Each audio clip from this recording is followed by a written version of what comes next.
ಶಿವಮೊಗ್ಗದ ತುಂಗಾ ನದಿಯಲ್ಲಿ ಈಜಲು ಹೋಗಿ ಕಣ್ಮರೆಯಾಗಿದ್ದ ಯುವಕನ ಶವ ಪತ್ತೆಯಾಗಿದೆ. ಶಿವಮೊಗ್ಗ ಜಿಲ್ಲೆಯ ತೀರ್ಥಹಳ್ಳಿ ತುಂಗಾ ನದಿಯಲ್ಲಿ ಈಜಲು ಹೋಗಿ ಕಣ್ಮರೆಯಾಗಿದ್ದ ಯುವಕನ ಶವ ಪತ್ತೆಯಾಗಿದೆ. ಇನ್ನು ನಿನ್ನೆ ಮಂಗಳವಾರ ಸಂಜೆ ಕಣ್ಮರೆಯಾಗಿದ್ದ ಯುವಕ ಅಕ್ಷಯ್ ತುಂಗಾ ನದಿಯಲ್ಲಿ ಮುಳುಗಿ ಸಾವನ್ನಪ್ಪಿದ್ದಾನೆ.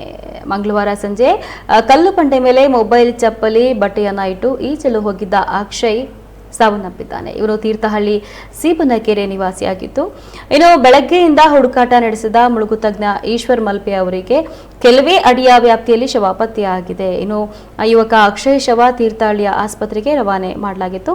ತೀರ್ಥಹಳ್ಳಿ ಪೊಲೀಸ್ ಠಾಣೆಯಲ್ಲಿ ಈ ಪ್ರಕರಣ ದಾಖಲಾಗಿದೆ.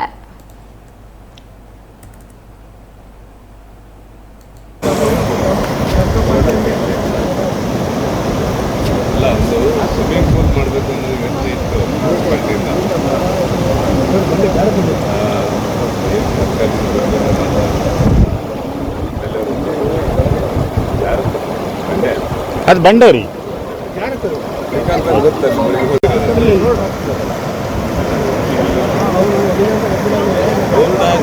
ಬರ್ತಾರೆ ಎಲ್ಲ ಜನಗಳಿಗೆ.